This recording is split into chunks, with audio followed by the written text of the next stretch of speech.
Bonsoir à toutes et à tous, vous êtes sur Air Télévision. Quel plaisir de vous accueillir pour ce nouveau numéro du Talk Ramadan en 2021. Le Ramadan maintenant qui est entré dans sa dernière semaine. Soyez les bienvenus. Une nouvelle thématique ce soir, vous l'avez vu, hein, chaque numéro on essaye d'évoquer un peu les valeurs de l'islam, les valeurs du Ramadan, quels sont les éléments qu'on peut apporter autour de ce mois béni. Ce soir nous allons parler d'un business.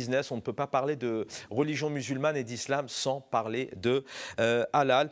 Il est dans tous les secteurs, la gastronomie, l'alimentation, le cosmétique, les bonbons. C'est près de 6 milliards d'euros de business en France.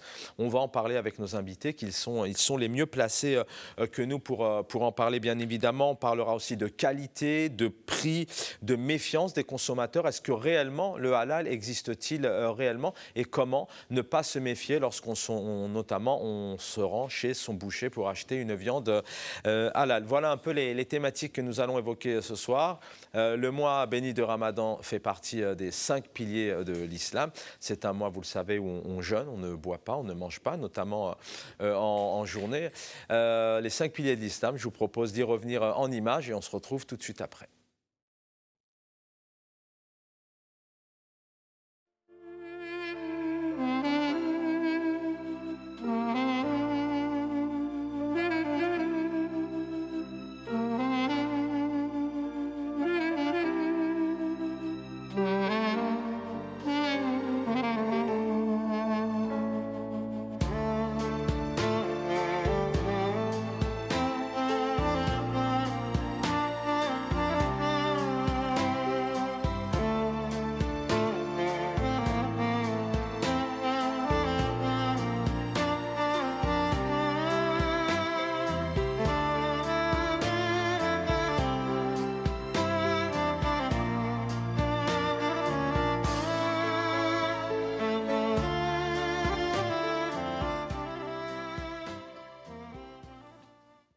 Si vous venez de nous rejoindre, bienvenue sur Air Télévision. La thématique ce soir, nous allons revenir sur le halal. Suivez-nous sur les réseaux sociaux, bien évidemment la page YouTube et la page Facebook d'RTV. Commentez, partagez, soyez les bienvenus. Tout un secteur qui a donc été articulé autour de la consommation halal.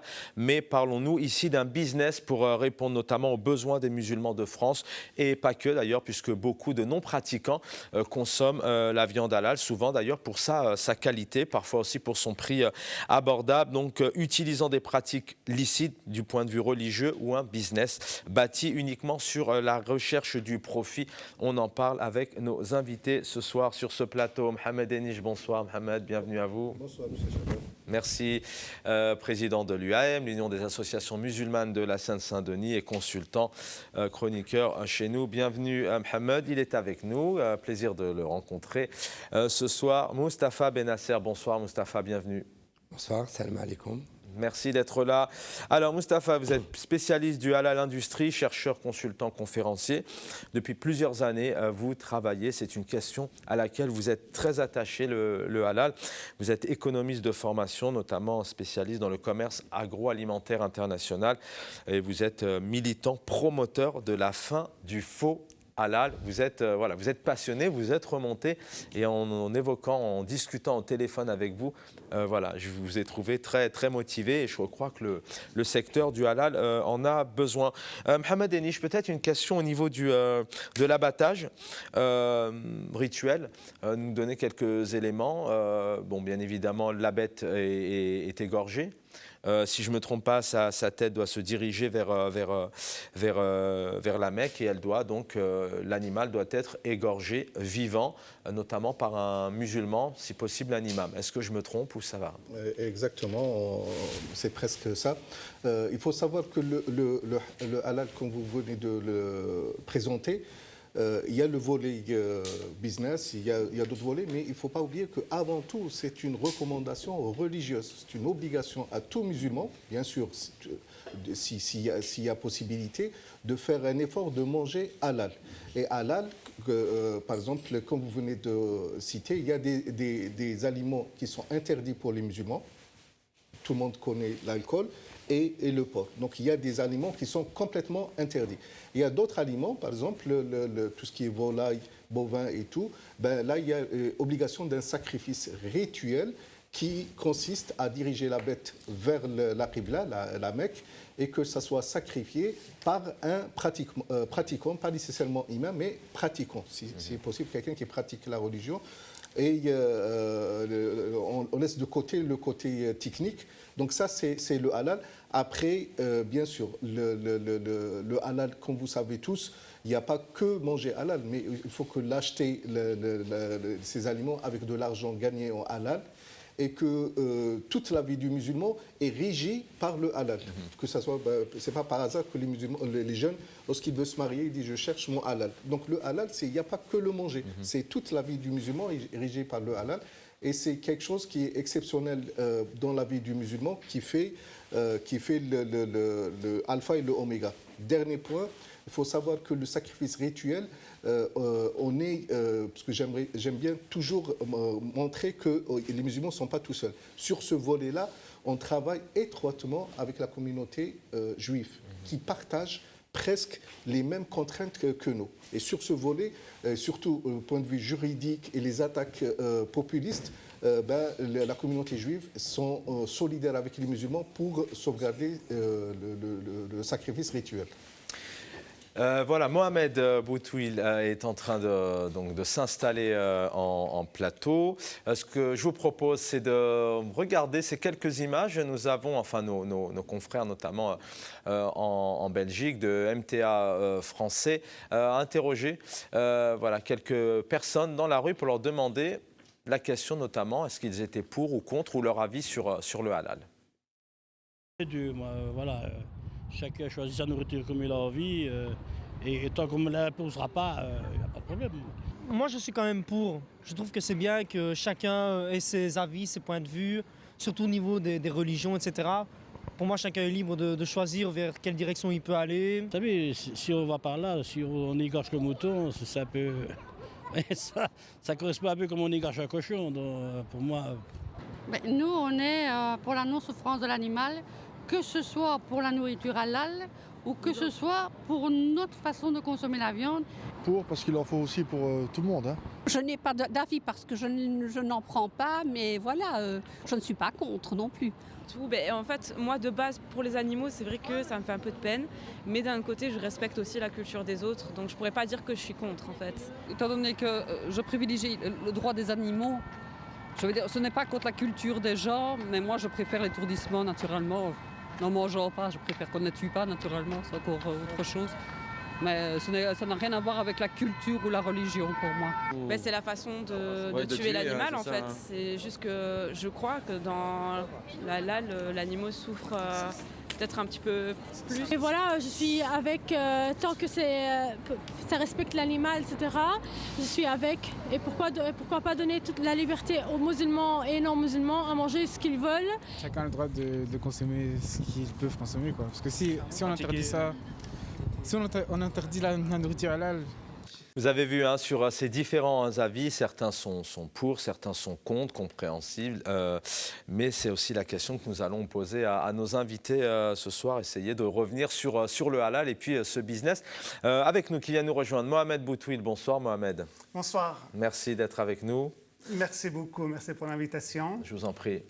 Mohamed Boutouil, vous êtes donc président de Halal Food France, produits frais et surgelés halal, et vos produits donc HN Gourmet. On va revenir chez vous notamment sur la qualité. C'est possible de faire de la qualité dans le halal, et c'est aussi le cheval de bataille de Moustapha Benasser.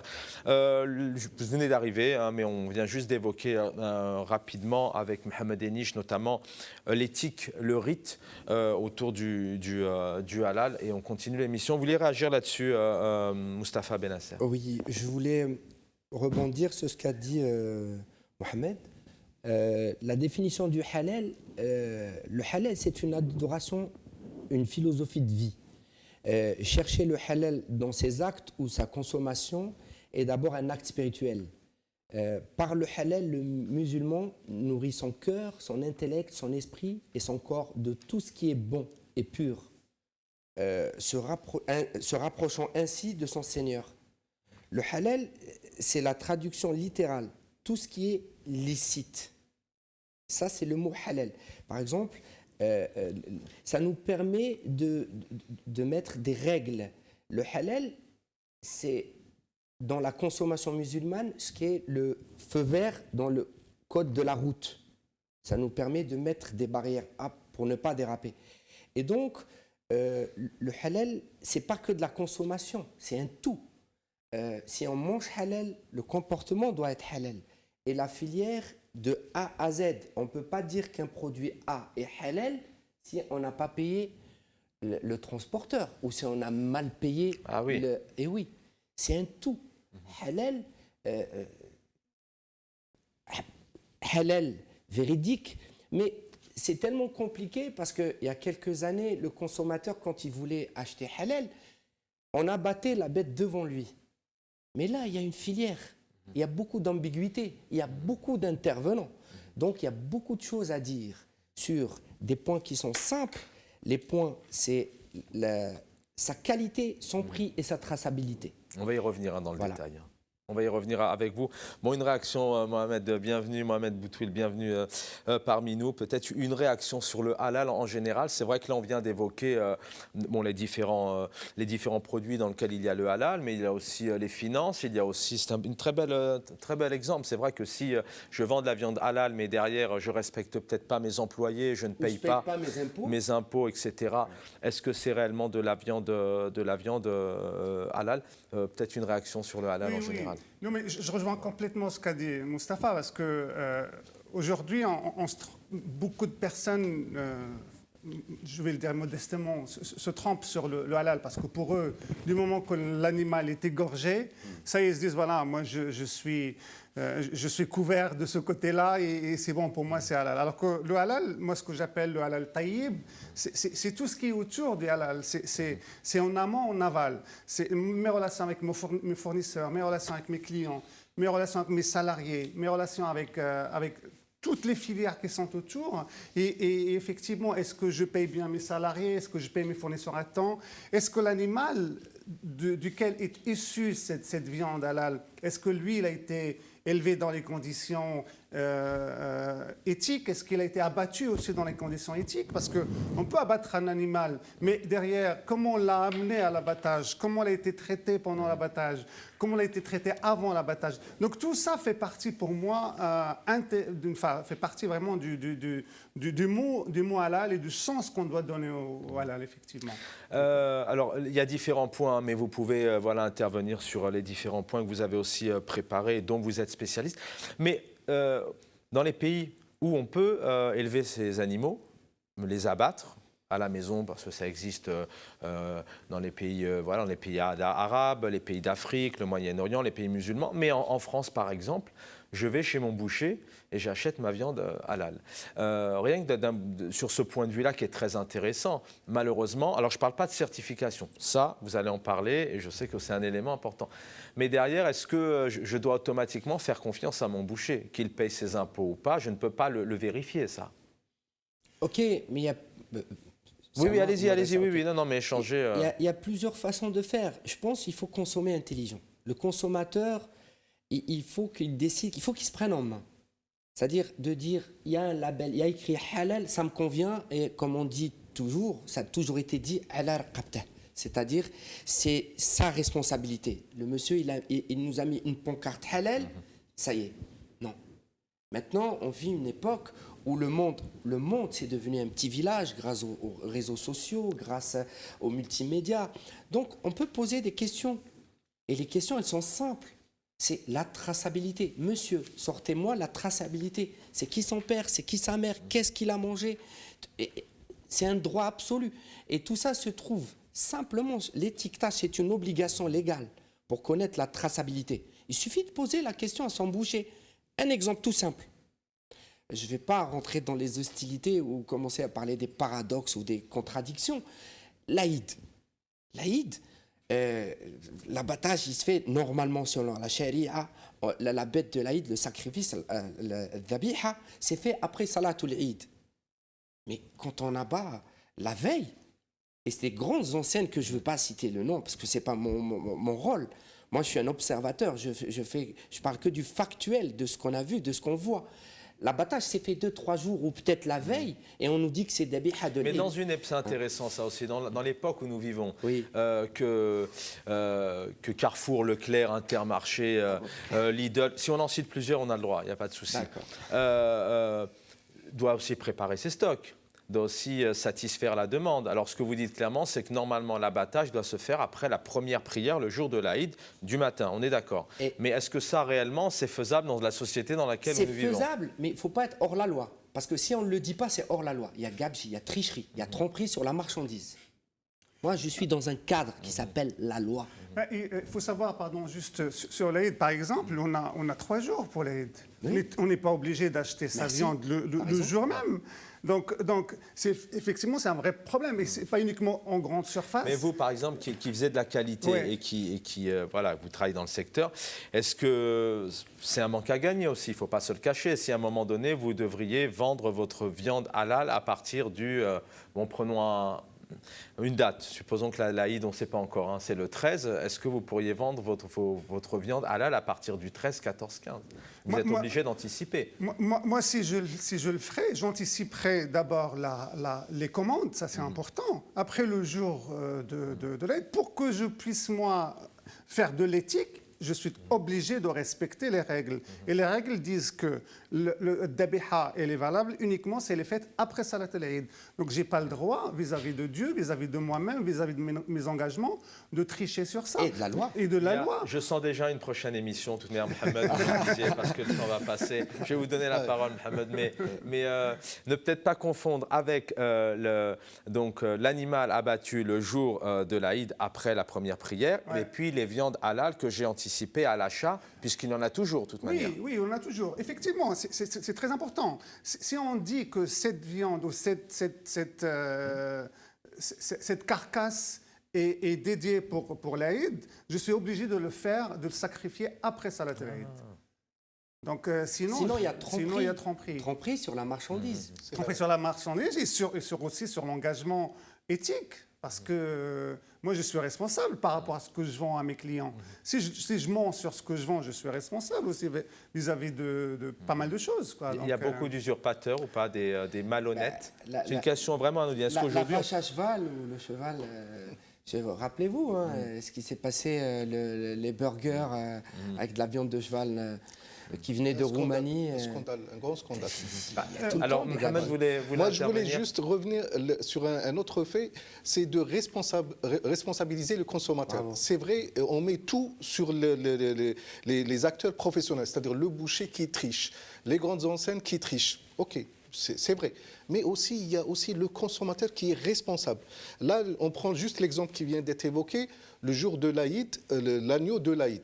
L'agneau de l'Aïd, la règle, il vient de l'énoncer, la règle c'est que ça doit être sacrifié après la prière de l'Aïd. Généralement, c'est 8h, 9h du matin.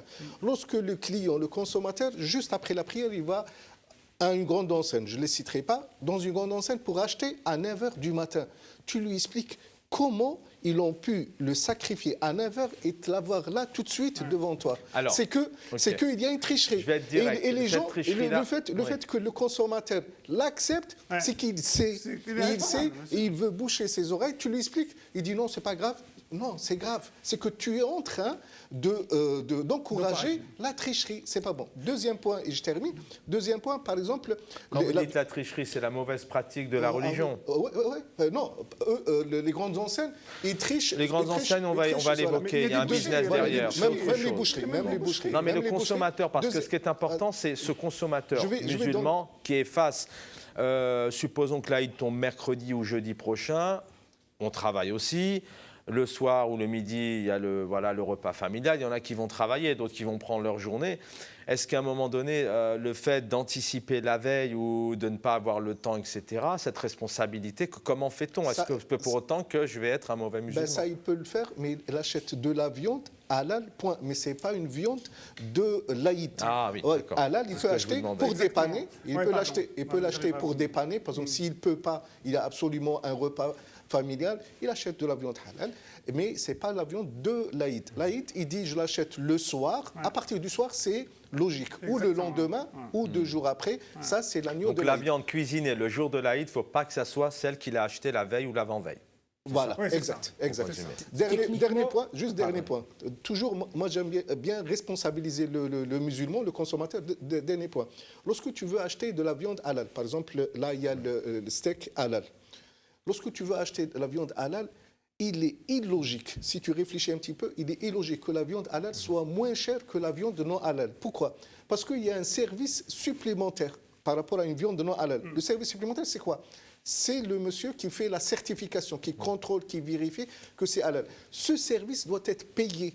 Ça correspond à un coût. Donc, lorsqu'on te présente une viande halal qui est le même prix que la viande non halal ou moins chère, pose-toi des questions. Je vous pose comme ça 2-3 questions, vous réagissez. Je vous pose juste une question. Je vous pose juste une question et je vous donne la parole. Oui. Fêter l'Aïd, c'est aussi acheter un mouton et l'égorger. Est-ce que c'est ça aussi, fêter l'Aïd? Est-ce que, alors maintenant c'est fini, fut une époque, je crois qu'à Paris, en région parisienne, on pouvait le faire. Bien sûr, c'est interdit. Sauf lorsqu'il y a des abattages, des abattoirs organisés, il y en a en Seine-Saint-Denis. Est-ce que c'est ça aussi réellement? Quand je dis réellement, voilà, chacun essaye de pratiquer comme il le peut la tradition. Est-ce que c'est ça la tradition aussi? Question, mais vous pouvez répondre à cette question et réagir sur... Oui, bien sûr. L'Aïd, c'est un acte d'adoration aussi. C'est un acte, on doit faire dabiha, ceux qui ont les moyens. Et justement, c'est pour le partage, c'est pour l'entraide. Il y a toute une philosophie derrière, et donc qu'on ne peut pas occulter. Je reviens à ce que disait Mohamed. Le problème est le suivant, c'est qu'il y a un nombre X de musulmans qui veulent la même chose à la même heure. Techniquement, ce n'est pas possible. Il y a toute une logistique derrière.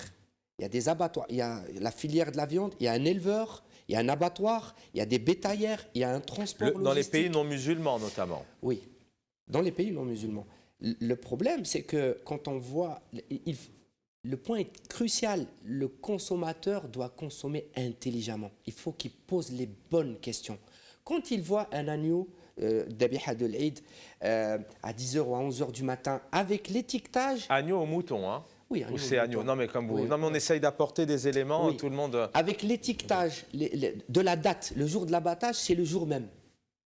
Ça veut dire qu'il a été abattu à 00h, une minute. Oui, le temps qui suit toutes les étapes. C'est le jour même, mais pas à minuit. Le jour même. Voilà. Mais pas après 9h du matin ou après 8h. Salat al-Eid. Je pense que revenir sur la qualité, c'est quelque chose de très important parce que, comme il a dit M.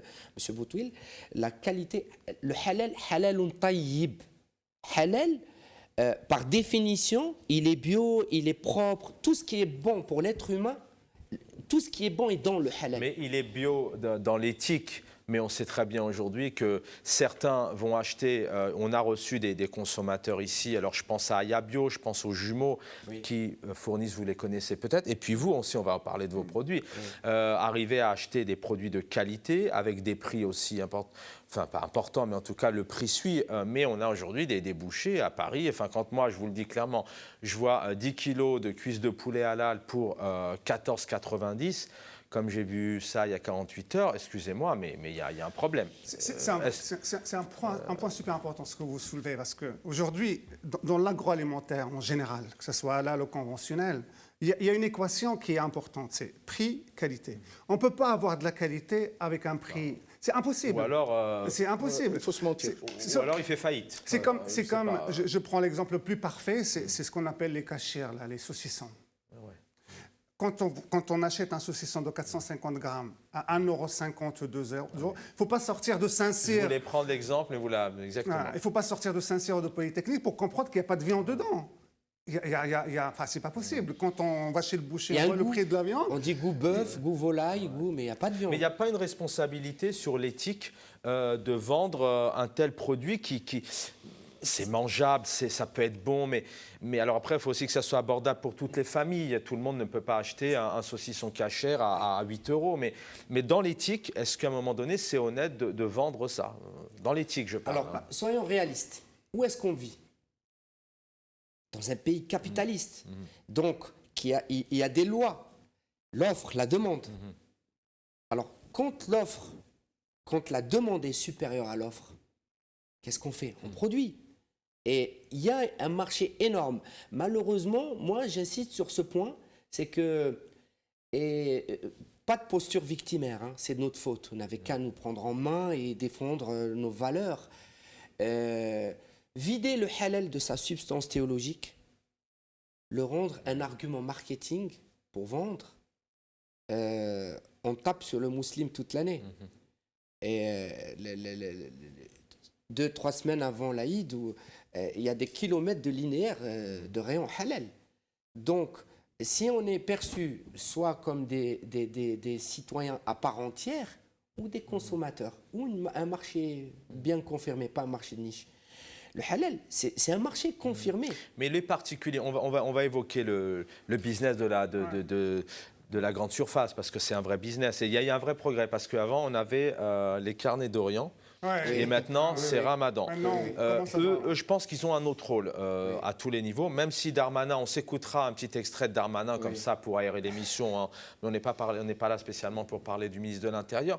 Mais le boucher, le particulier qui vend, il a une responsabilité aussi à un moment donné au niveau de sa qualité, au niveau de ses prix. Il peut essayer de faire un effort en termes de qualité. La grande distribution, c'est une autre étape. Mais là-dessus, vous le faites, vous, cet effort, je crois, d'arriver... Comment d'ailleurs vous arrivez-vous à vendre des produits de qualité, d'ailleurs, même surgelés, bon, à des prix qui suivent mais qui se tiennent? Est-ce que c'est possible? Il s'impose la viande française. Oui, en fait... C'est rare. C'est un autre élément. C'est encore une autre... Exactement, vous avez raison de le souligner. Le Made in France. En fait, la problématique de la qualité pour la viande halal se posait, se pose et se posera. Parce que le marché du halal reste une opportunité pour beaucoup d'opérateurs sur le marché qui, eux, s'en fichent plus ou moins de ce que les musulmans mangent du moment qu'ils vendent.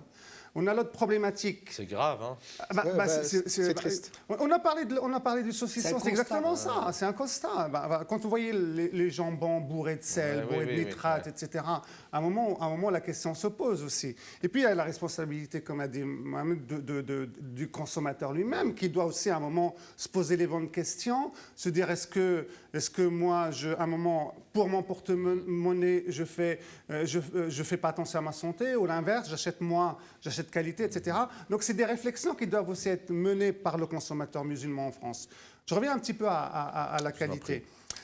Aujourd'hui, le constat qui a été fait en France, c'est qu'aujourd'hui, l'offre qui est sur le marché a toujours été une offre médiocre au niveau qualité, qui s'adressait aussi avec un message qui s'adressait à l'ancienne génération, à nos parents, nos grands-parents qui sont venus en France, avec des codes qui s'adressaient uniquement à eux. Et les acteurs ont oublié aujourd'hui qu'il y a des consommateurs musulmans qui sont en France, qui ont les réflexes aussi d'un consommateur européen, qui ont les attentes d'un consommateur européen, et qui ont aussi de plus en plus le pouvoir d'achat de consommer bien, de consommer bon et d'acheter des produits de qualité. Donc nous, on a travaillé sur ça et effectivement, nous, on a l'ambition modeste aussi d'avoir un peu la maîtrise sur toute la filière de l'élevage jusqu'à la livraison. Donc, on a des partenariats avec des éleveurs dans le nord de la région. Des éleveurs, je pose des questions vraiment parfois un peu pour vous, un peu vraiment basiques, mais c'est un éleveur n'importe où en France qui est musulman ou non. Hein, peu importe, non, peu importe. Moi, d'ailleurs, je travaille avec... Beaucoup ne sont pas musulmans. Déjà, on est en France, et beaucoup d'éleveurs... Parce que qui respectent l'éthique. Hein. Et qui connaissent à l'avance le jour de l'Aïd.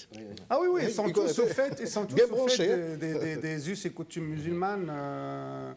Ils ont vraiment sont faits de tout. Donc, moi, je travaille par exemple avec un éleveur français, il y a sa photo sur le... Et lui, par exemple, on a mis en place un cahier de charges. Je sais ce que les animaux mangent, je sais comment ils sont élevés, j'ai un droit de regard, je vais le visiter régulièrement, je vois les bêtes, je sais qu'il y a des bêtes qui sont destinées à produire du steak haché, sont destinées pour la société, on les réserve à l'avance. On a le cadencement en fait, de l'élevage, comment ils sont élevés, qu'est-ce qu'ils mangent. On sait à quelle date il faut qu'elles soient abattues. Mais là, vous nous faites rêver. C'est pas le cas pour... C'est une exception, je crois. Oui, je pense, j'espère que ça sera généralisé. Sur le bœuf, pardon, sur le bœuf, c'est assez facile de contrôler. Où c'est vraiment compliqué, c'est la volaille. La volaille, ma position, elle est claire. Moi, il y a des enseignes, des grandes enseignes que je ne cautionne pas. Que jamais ils pourront être halal. Et pourtant, ils ont des parts de marché extraordinaires. Est-ce que selon vous, réellement, les grandes enseignes vendent du halal? C'est une autre question. Et moi, je suis là pour faire mais elle est des importante, constats. cette question. La question de base, c'est est-ce que réellement, c'est la première question que je pose chaque année, est-ce que réellement le halal existe? Et ensuite, je voudrais qu'on parle des certifications. Je vous ferai d'abord ce constat, et après, c'est vous de faire les déductions. On prend les grands fabricants, les grands éleveurs en Belgique, en Hollande. Allez, Nolens, Artislage, Flandrex, Van Nobel. Poulet de batterie. Vous savez ce que ça veut dire un poulet de batterie? Oui, un poulet de batterie est l'une des conditions du halal, c'est Ra'f bil Hayawan, la bientraitance animale. Donc, montrez-moi, elle est où la bientraitance? Quand vous prenez une cage, vous mettez 10 poulets dedans, ils n'ont jamais vu la lumière du jour, c'est des spots, et quand ils arrivent à maturité, ils n'ont plus de plumes, et quand vous prenez la cuisse, vous faites ça, ça tombe. C'est du faux poulet bourré aux hormones. C'est pour ça qu'il y a des coûts très bas. Donc, par mesure de productivité et des cadences énormes, on fait ça. Qu'est-ce qu'ils mangent? On recycle 20% des excréments parce qu'ils sont protéinés. Ensuite, ça donne un point très important. À votre avis, les antibiotiques, oui, on en parle. Parce que pour nous, le halal, c'est égorger. Non, le halal, c'est un cheminement de A à Z. Les antibiotiques, à votre avis, sur un cycle d'élevage d'une volaille, 42 jours, 45 jours, combien de jours donne-t-on d'antibiotiques? Mesure préventive, hein. À votre avis, donnez un chiffre. Combien de jours? 2 jours, sur 3 45 jours. Oui. Malheureusement, 7. Ça va jusqu'à 25, jusqu'à 30. Ça veut dire que le jour où votre fils, Betcher, il a la grippe, ne lui donnez pas d'antibiotiques, donnez-lui du poulet. Je rebondis sur ça, sur tout ce qui est toute cette viande qui est importée de Belgique. Je ne vais pas ouvrir une polémique sur les conditions d'abattage aussi, qui sont un peu à la chaîne. Il n'y a pas que la Belgique. Hein, je voudrais pas qu'on... Oui, il n'y a pas que la Belgique. Il n'y a pas que la Belgique, mais en tout cas parce que la cité des marques qui sont belges. Non, mais quand je dis ça, c'est qu'il y a même en France. Il y a des associations qui ont dénoncé des choses en France, en Angleterre, dans les pays de l'Est. Pour répondre à votre question sur est-ce que la grande distribution vend du halal, oui, non. En fait, je vais même élargir ma question. Est-ce que les personnes qui rachètent à des racheteurs, sur des racheteurs, vous, apparemment, d'ailleurs, je voudrais bien vous suivre aussi un jour, c'est, voilà, vous gérez l'élevage, vous allez assister, enfin, vos équipes vont assister à l'abattage, sous le rite, etc., l'empaquetage, jusqu'au consommateur. Bon, ça, c'est l'idéal. Mais le boucher qui se fait livrer de Rungis, par exemple, parce que c'est ça, en fait, ou la grande distribution, pour le consommateur, c'est la même chose. Est-ce que réellement, ces gens-là sont certifiés, et là, on peut parler de la certification, est-ce que réellement, ils vendent réellement du halal? Alors, le point important pour le consommateur, pour qu'il soit sûr que la viande qu'il mange est halal, c'est la certification. Pas uniquement écrit halal, c'est la certification. Oui, mais... Après, je ne dis pas que comment le prouver, ça? Après, juste un point important, parce qu'on ne va pas faire une polémique générale, on ne va pas dire du mal de tout le monde. On ne fait pas de polémique, on essaie juste d'apporter des éléments. Non, mais ce que je voulais dire, la question qui se pose, je vous donne la parole, la question qui se pose notamment, c'est est-ce que mon boucher est réellement halal? C'est une vraie question. Justement, ce que je voulais dire par là, ce n'est pas parce que le boucher n'est pas certifié au marque juste halal qu'il n'est pas halal. Et ce n'est pas parce que le boucher dit qu'il est halal en même temps. C'est trop compliqué, c'est trop subtil. C'est trop subtil. Parce qu'il y a des gens qui font du vrai halal et qui se disent, moi, je n'ai pas besoin de certification. Je ne prends pas de certification, mais je fais quand même du halal. Il y en a qui vont dire que je suis halal, ils vont le dire partout. Et même avec certaines certifications, mais qui sont pas halal non plus. Donc voilà, c'est un peu compliqué quand même. Mais c'est aux consommateurs aussi d'aller aujourd'hui, on a la chance d'avoir des moyens aujourd'hui techniques qui nous permettent d'aller vérifier. Et vous allez voir un boucher et vous lui demandez qu'est-ce que vous avez, dites-moi avec quelle certification vous travaillez. Même si même si on sait très bien s'il n'est pas honnête, il peut toujours dire moi j'ai une certification, mais il peut se fournir ailleurs. Mais en tout cas, il y a un premier acte de renseignement qui est important que doit mener le consommateur, c'est de vérifier et de se renseigner sur le... Alors Mohamed, vous allez prendre la parole et je vous lance juste sur une question. Selon vous, vous qui fréquentez, qui rencontrez beaucoup de fidèles, est-ce que vous avez voilà, une vision un peu de leur consommation, de leur critique, de leur vision, notamment de leur consommation autour du halal? Tout à fait. Surtout, il faut savoir que parmi les recommandations pour qu'un musulman mange du halal, il y a un hadith, une parole du prophète, qui dit celui qui ne mange pas halal, 40 jours qui suivent, ses invocations ne sont pas acceptées. Tu fais des invocations, tu demandes au bon Dieu qui t'aide, par exemple, réussir cette émission, réussir ta vie professionnelle et tout. 40 jours, tu n'es pas exaucé parce que tu n'as pas mangé halal, volontairement, bien sûr. Si tu ne le sais pas, ça c'est autre chose. Mais lorsque tu le fais volontairement, de 40 jours, ce n'est pas exaucé. Ce que je voulais aussi dire par rapport à ta question, est-ce que les grandes surfaces font du halal? Oui et non. C'est la même réponse que mon ami. Oui et non. Dans le sens que les grandes surfaces ont leur propre certif. Donc, ils ont compris qu'il y a un marché.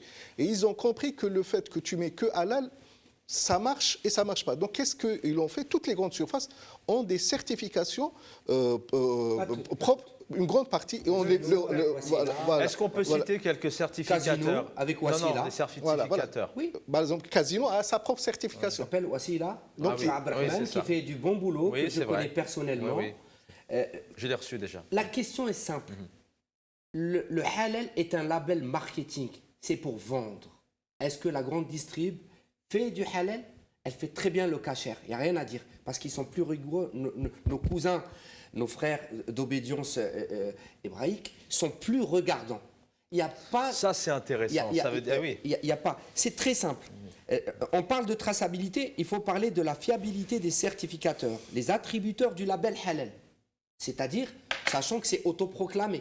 Demain, vous pouvez dire, je veux être certificateur, il n'y a rien qui vous en empêche, parce qu'on n'a pas de clergé. J'ai pas de problème avec ça. Oui, c'est ça, il n'y a pas de certification officielle. Si votre niya elle est bonne, si vous êtes quelqu'un de consciencieux, si vous croyez, si vous êtes passionné, j'ai pas de souci. Mais si c'est pour des fins mercantiles, c'est parce que vous n'avez pas réussi votre vie et vous vous autoproclamez auto-certificat. Mais c'est quoi ce délire? C'est pas bon. J'ai des exemples. Je peux citer des exemples. Moi, je suis chercheur, mais en même temps, je suis opérateur économique. Je travaille, j'ai eu la chance de travailler énormément. J'ai rencontré M. Boutouil il y a des années de cela, parce qu'on se retrouve dans des conférences, on se retrouve à l'international. On est plus à l'aise dans le halal à l'extérieur. C'est pour ça qu'on va travailler en Europe de l'Est ou ailleurs, parce qu'on est libre. On a plus de liberté sur notre conception du halal. Je donne un exemple. Il y a un journaliste qui est venu voir le grand rabbin il y a quelques années contre la loi de M. Bruno Le Maire 2008-2009 qui interdisait l'abattage rituel. Ce qu'on appelle l'abattage rituel, c'est sans électronarcose. L'électronarcose, charte min shurut al-halal, il ne faut pas torturer l'animal. L'électronarcose, c'est une décharge électrique qu'on donne pour assommer, pour l'étourdir l'animal avant de l'égorger. C'est autre chose. Je vous donnerai la définition dans 10 secondes. Donc, il vient le voir et lui dit, qu'en pensez-vous de l'abattage rituel et de cette nouvelle loi qui interdit, qui impose l'électronarcose? C'est-à-dire, on ne peut plus faire de production sans électronarcose. Elle est imposée. Et le monsieur, le grand rabbin, que je respecte beaucoup, parce que c'est une posture de bonhomme, qu'est-ce qu'il lui dit? Monsieur, vous êtes qui, vous, pour que je parle avec vous, que moi et mon peuple, on fait cette chose depuis 2000 ans? Il a tout dit. Ça fait 2000 ans qu'il respecte ces préceptes de l'abattage rituel. Pourquoi je vais parler de ça avec vous? Malheureusement, ce n'était pas notre posture. Que ce soit les autorités musulmanes ou les associations, ils sont rentrés dans un débat sans fin. Non, je ne peux pas ne pas vous poser la question. Oui. Vous le disiez tout à l'heure, le halal, c'est l'élevage, le respect de l'animal, ça c'est important. Il ressemble beaucoup au kasher. C'est la même philosophie. Mais qu'est-ce qu'on répond aux associations qui disent que le fait de saigner, d'égorger, l'animal souffre? Vous me donnez 2 minutes, je vous donne une explication scientifique. Alors, on prend l'exemple on prend par exemple l'agneau. Il y a l'œsophage, trachée artère, jugulaire et carotide. 4. Et dans les conditions du halal, il faut couper 2 ou 3 sur 4. Et dès qu'on coupe, il y a une drogue naturelle. La pression du sang qui est exercée sur le cerveau, puisque le sang il est chargé d'oxygène pour oxygéner le cerveau. Il y a la moelle épinière qui donne les ordres. J'ai eu ce cas-là, c'est une dame de la protection animale qui nous a traités, vous les musulmans, vous êtes des barbares, vous égorgez, vous faites, et puis l'animal convulse. Je l'ai laissé parler. Mais quand elle a fini, je lui ai sorti cet exemple. Je dis, madame, voilà, l'animal, dès qu'on le coupe, à peine, il rentre en somnolence naturelle. Ça veut dire qu'il ne souffre pas. Vous, quand vous êtes en train de vous rasez, imaginons que la lame, elle est pas neuve, et puis à un moment donné, vous sentez des picotements. Oh, je saigne. Est-ce que c'était instantané ou il fallait 10, 15 secondes ou 20 secondes? Répondez-moi. Moi, personnellement, oui, il faut 10-15 secondes. Voilà. Eh ben, c'est pareil pour la bête. Oui. Elle rentre en somnolence et après, le cerveau envoie des signaux par le biais de la moelle épinière et au cœur, il lui dit « je veux du sang ». Donc le cœur, il commence à pomper et on voit l'animal convulser. Mais en réalité, c'est ce que j'ai dit à la dame. Vous souffrez en voyant devant ce spectacle parce que vous avez peur de votre mort. Nous, la mort, c'est la continuité de la vie. Ça veut dire l'animal ne souffre pas du tout. Ça y est, il est rentré en somnolence naturelle. Et tout ça, c'est mécanique. Je finis par un point qui est très important, qui est l'assommage. L'assommage, c'est fracasser le crâne du bovin avec un pistolet à air comprimé. Ça, c'est barbare. Ça, c'est barbare. Après, on dit que nous sommes les barbares. Je ne suis pas d'accord. Il faut savoir, rapidement, il faut savoir que cette histoire de bien-être animal, c'est avant tout une histoire d'argent. Avant tout. Parce que quand on a commencé de parler de ça en France, c'est quand on a commencé à avoir des grosses cadences, il fallait optimiser les unités d'abattage, etc. Il fallait avoir des cadences très fortes. Et c'est à ce moment-là qu'on a commencé de parler de bien-être animal et les associations ont commencé à parler. C'est avant tout pour pouvoir abattre des milliers de... La cadence. La cadence, c'est uniquement pour la cadence. Donc le bien-être, Moustapha l'a bien expliqué. Alors c'est sûr, quand on voit les volailles et les bovins ovins se faire assommer les uns derrière les autres, c'est... La volaille, c'est électronarcose. Oui, enfin bon, en tout cas... Il y a même du gaz. Il y a même du gaz pour les... Oui, le gazage, c'est vrai. Je rebondis sur ce que vient de dire Mohamed. Je suis entièrement d'accord avec lui. Beaucoup d'associations de bien-être d'animal sont manipulées par la grande surface. Pourquoi? Pour empêcher le sacrifice rituel qui est très lent par rapport à la cadence. Donc, pour accélérer la cadence, il y a beaucoup qui sont subventionnés, aidés. Et il y a une complicité incroyable entre les deux pour empêcher le sacrifice rituel et augmenter la cadence. Il nous reste une petite quinzaine de minutes d'émission et je voudrais revenir sur un autre point avec vous parce que voilà, vous m'avez interpellé sur quelque chose d'important. Allez-y. Alors, quand on fait un abattage à la main, c'est entre 3000 et 6000 volailles à l'heure. Ça, c'est à la main. C'est 3-4 sacrificateurs qui sont là, tac, tac, tac, et la chaîne à la main. Volaille. Sans électronarcose. D'accord? Mais c'est vrai, tout est business. Parce que s'il n'y a pas d'électronarcose, on risque de perdre les ailes parce que l'animal, il se débat. À la main, on fait entre 3000 et 5000 jusqu'à 6000, si on a une bonne équipe. À la scie c'est un couteau, c'est un moyen de couper, je le valide, il n'y a pas de souci. Mais sauf que le problème, c'est que les poulets ne sont pas standards. J'ai un poulet de 2 kg, j'ai un poulet d'1,8 kg. Donc la scie, quand elle passe, des fois elle tape là. C'est bizarre. Et le rendement, la cadence, elle est 18 000 jusqu'à 20 000 poulets à l'heure. Donc il n'y a pas photo en termes de rentabilité, il n'y a pas photo. C'est pour ça que l'abattage, nous je ne sais pas, on est un peu catalogué le halal pur et dur parce qu'il y a un doute. Et moi le doute, je veux le dissiper. Je préfère faire sans électronarcose à la main. Peut-être que je perds en cadence. Je parle pour moi, quand je fais une production dans les pays de l'Est, je bloque 2 jours ou 3 jours de production, c'est pour moi, je paye, ça se passe bien. Et mes clients, ils sont contents, c'est du halal, on sait abattage à la main et sans électronarcose. Voilà. Il y en a moins, vous en faites moins, vous le vendez bien évidemment plus cher, mais c'est de la meilleure. Du tout, on est obligé de s'aligner. Vous allez m'expliquer après comment. Je voudrais juste qu'on écoute, le ministre de l'Intérieur, Gérald Darmanin, et on se retrouve tout de suite après. Moi, ça m'a toujours choqué de rentrer dans un hypermarché et de voir qu'il y avait en arrivant un rayon de telle cuisine communautaire et de telle autre à côté. Voilà. En tout cas, moi, c'est mon opinion. C'est comme ça que ça commence, le communautarisme. Voilà, je pense. Peut-être qu'on a une petite responsabilité dans le communautarisme. Lorsqu'on prête de l'argent à un certain nombre d'associations, des banques qui le font, ou des flux financiers quelconques, qu'ils soient français ou étrangers d'ailleurs, ou à des entreprises très communautaires. Parce qu'il y a des gens qui peuvent, vous savez, dans certains quartiers, vivent totalement communautaires et on ne peut pas leur en vouloir. On leur offre que ça. Voilà. C'est plus strict qu'on aille dans un hypermarché cachère ou halal pour acheter des produits. Chacun peut le faire, où est le problème? Je dis juste que des grandes entreprises françaises qui ont organisé parfois, on va dire, le marketing direct, on va dire ça comme ça, à mon avis, ils n'ont pas parlé à un type de population parce qu'ils avaient envie d'offrir à cette population telle ou telle consommation tout à fait respectable, mais parce qu'ils ont eu envie de gagner de l'argent sur le communautarisme. Moi, personnellement. Bon, vous pouvez réagir là-dessus. Il y a un vrai paradoxe. La grande distribution s'éclate avec des rayons en veux-tu, en voilà. Mais là, on a le ministre de l'Intérieur qui remet en cause notamment la grande distribution et les consommateurs. Vous pouvez réagir là-dessus, mais ça sera... Alors, je veux juste vous lancer là-dessus. Vous avez évoqué quelque chose de très important dont on parle aussi énormément ici, mais pas partout. C'est cette responsabilité. Vous avez dit effectivement, notamment, ce rendez-vous, cette rencontre avec le grand rabbin, vous me disiez qu'ils sont plus regardants. En quoi les musulmans manquent de responsabilité, quelque part, sont moins vigilants? La formation. La formation, les OCVH, non, je ne suis pas là pour cracher sur les autres ou de dire que je suis meilleur, pas du tout, ou donner des leçons.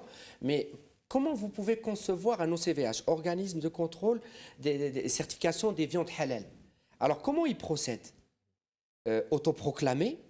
Est-ce qu'il a un bac? Est-ce qu'il a une licence? Est-ce qu'il a une maîtrise? Au moins, il faut qu'il ait une formation. Est-ce qu'on peut juste en citer quelques-uns pour donner une image? Bon, la mosquée de Paris en fait partie, je crois. AVS, c'est Vérif Halal, non? Halal Vérif. Halal Vérif, voilà. AVS, c'est juste pour qu'on se situe parce que... Il y en a plein. En fait, Halal Service. Et le problème, peut-être c'est le sujet d'une autre émission. Alors vous êtes chez Halal Vérif. Moi, je suis chez Halal Vérif. Ils sont bien. En fait, vous n'allez pas me dire le contraire. Je ne vais pas vous dire le contraire, d'une part, et j'ai une responsabilité, parce que c'est une grande... pour choisir un certificateur, c'est stratégique d'une part, et c'est une grande responsabilité. Oui, et puis vous vérifiez avant, je pense. Et c'est marketing aussi, il faut appeler les choses par le nom. Oui, dans la stratégie aussi. C'est marketing, c'est vendeur. C'est sûr. C'est vendeur, non, parce que... Est-ce que vous vendriez moins? Est-ce que vous vendriez moins si vous, quand je dis vous, c'est un vendeur. Enfin, est-ce qu'on vendrait moins si il n'y a pas un OVCH? Si vous mettez AVS, je voudrais juste que ça va se vendre double. Pourquoi? C'est notre histoire.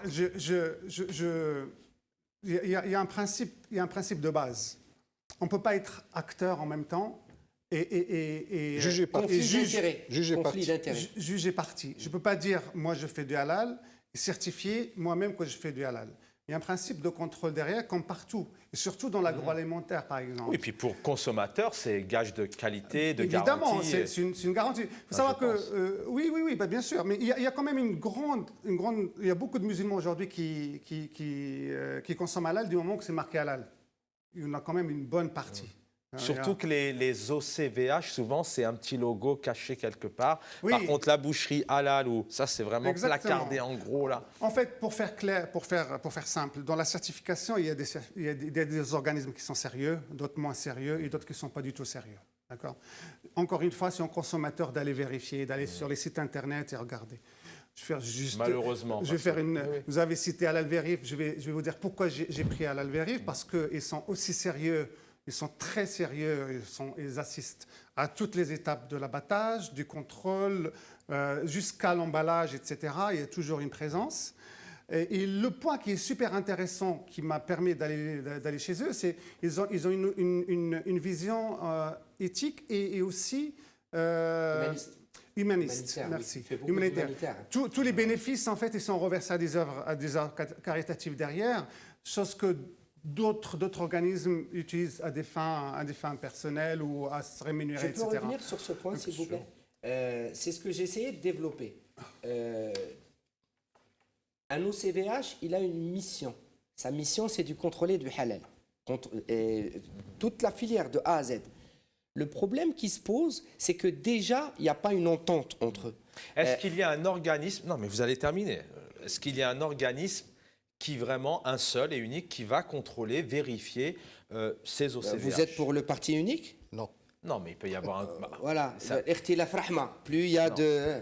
Voyons, s'il vous plaît. Il faut qu'il non, mais il peut y avoir un organisme général qui puisse aller contrôler. Non, à la limite, moi je dirais... non, il faut formuler d'une autre façon.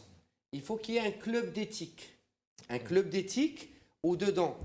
Là, mais vous m'emmenez sur les conclusions. Moi, je voulais d'abord présenter... qu'est-ce qui ne va pas? Après, on va aller sur les préconisations. Alors, allez-y, il nous reste 5 minutes d'émission. Mais vous allez revenir, c'est sûr. Ça, j'en suis... Je vais essayer de me libérer parce que j'ai beaucoup de travail. Je vais me débrouiller. On vous enverrait un jet privé. On verra. Alors, très simple. Le problème des OCVH, c'est que, autoproclamé, on l'a dit, et puis c'est la formation.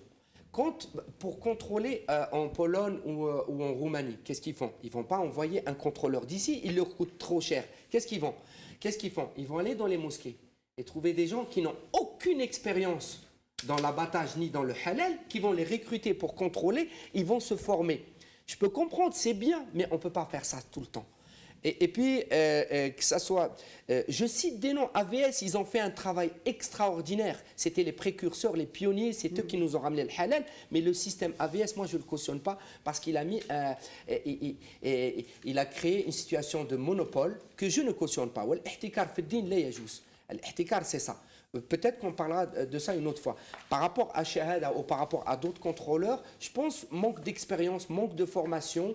Et moi, je leur souhaite tout le bien. Il faut qu'ils se développent parce qu'ils font du bon boulot. Je vais terminer par vous, notamment sur vos produits. Ça, c'est important, s'il vous plaît. Une petite minute. Une minute pour 2 petites réactions. Première réaction par rapport au ministre. C'est choquant. C'est choquant parce qu'un ministre doit être là pour rassembler et pour diffuser un discours d'apaisement et surtout par rapport à des minorités, ne pas invectiver et mettre en difficulté 2 petites communautés, la communauté juive et la communauté musulmane par rapport à ce qu'il vient de dire. Deuxième chose, vu cette pression, parce qu'il faut savoir qu'il y a une pression sur l'abattage rituel, par exemple la communauté juive, si vous regardez dans les rayons cachers, ils ne mettent pas cachère, ils mettent juste un petit cas, mais tout petit cachet, puisqu'il y a une volonté de discrétion, puisqu'il y a une haine par rapport à ces deux types d'abattage. Et dernier point, ce qui nous manque, et peut-être c'est l'avenir du halal, c'est la culture de la consommation. Il faut que le consommateur puisse avoir une culture. Il ne consomme pas aveuglement. Il faut qu'il y ait une culture. Et ce qui a beaucoup fait, du bien au halal, si vous vous rappelez, il y a 10 ans, il y a un documentaire de Canal+ qui a fait une investigation sur le halal et qui a tout dévoilé. Et ça a fait un choc aux consommateurs musulmans. D'abord, il nous reste 3 petites minutes, mais vous reviendrez parce que j'aimerais aussi parler un peu, votre établissement et puis comment vous arrivez aussi à vendre proposer de la qualité à des tarifs abordables dans le halal. Si je... Alors, aujourd'hui, moi je prétends pas à vouloir prendre une grosse part du marché du halal.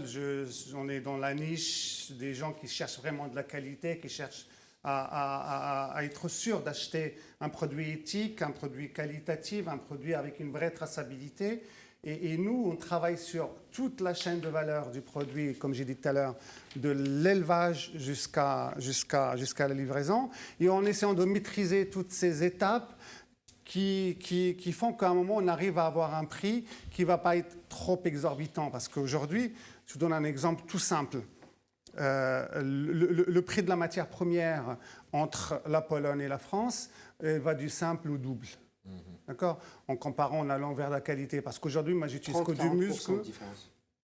J'ai pris les extrêmes parce que quand on prend ce qu'on appelle le trimming en Pologne et quand on arrive à du muscle, la petite viande, quand on arrive à du muscle, on est du simple au double. Parce qu'aujourd'hui, ce qu'il faut savoir que la plupart du steak haché, par exemple, c'est le produit phare qu'on a aujourd'hui, qu'on développe. La plupart du steak haché aujourd'hui, qui sont fabriqués soit avec de la vache laitières en fin de vie. Donc, nacrosé avec de la viande un peu... Et en plus, on utilise toutes les parties de la viande. Donc, c'est pour ça qu'on parfois, on trouve des morceaux de cartilage dans du steak, etc. Et ça donne un steak qui va se rétrécir, etc. Mais quand on travaille une viande noble, on travaille uniquement de Limousin, de la vache limousine. Donc, et on travaille en plus avec des acteurs locaux, des éleveurs locaux. Donc, on participe vraiment aussi à la vie locale. Et ça, c'est des arguments aussi qui sont perceptibles par la grande distrib. Quand je vais discuter avec la grande surface, ils écoutent bien cet argument parce qu'on travaille du français, on fabrique en France. C'est d'actualité. C'est d'actualité. On encourage les éleveurs locaux parce qu'on les aide aussi à ce qu'on achète un peu à l'avance leur cheptel. On les aide à les élever, à les nourrir, etc. On travaille vraiment en rétroactif, et ce qui permet à un moment d'optimiser un petit peu les coûts, et on arrive à des tarifs qui peuvent être... on est effectivement plus élevé que les autres, on ne peut pas faire des miracles, mais on arrive quand même à... Vaut mieux manger moins et de qualité. Vaut mieux manger moins et de qualité. Mohamed Eniche, merci d'avoir été avec nous. Vous m'avez promis tous les deux que vous reviendrez. Moi, je voudrais ajouter 2 mots. Mais vous avez 30 secondes. Vraiment. Oui, 30 secondes. Ma conclusion, elle est simple. Oui. Doit-on revoir et modifier notre façon de consommer? Oui. Doit-on revoir notre façon de dépenser? Oui. Et doit-on revoir notre façon de contrôler? Oui. Oui. Belle chute. Soyez responsable. Mohamed Eniche, merci d'avoir été avec nous. Moustapha Benasser, donc vous êtes spécialiste du halal industrie, chercheur. C'est votre dada maintenant depuis 20 ans, vous me disiez, hein, environ. Oui, c'est halal, c'est notre bataille. Vous êtes chercheur, économiste de formation, militant promoteur de la fin du faux halal. Et c'est bien d'en parler parce qu'on n'en parle pas assez souvent. HN Gourmet, Mohamed Boutouil, merci. La prochaine fois que vous reviendrez, vous nous apporterez quelques emballages, etc. Pour nous parler du produit. Même si on peut déguster, on pourra même déguster avec plaisir. Encore une semaine. Merci. Voilà, sauf que... Je pense qu'il y a possibilité de cuisiner ici, non? Oui, il y a tout ce qu'il faut, avec plaisir. Président de Halal Food France, produits frais et surgelés. Halal, les garçons, merci en régie d'avoir réalisé techniquement cette émission à mes côtés. Mehdi, Ramadan et puis Karim. Et puis un grand merci à Riyab de l'avoir préparé avec moi. Les réseaux sociaux, Sahab Tolkom, Sahab Tolonwan. Et bon appétit, à très vite sur RTV.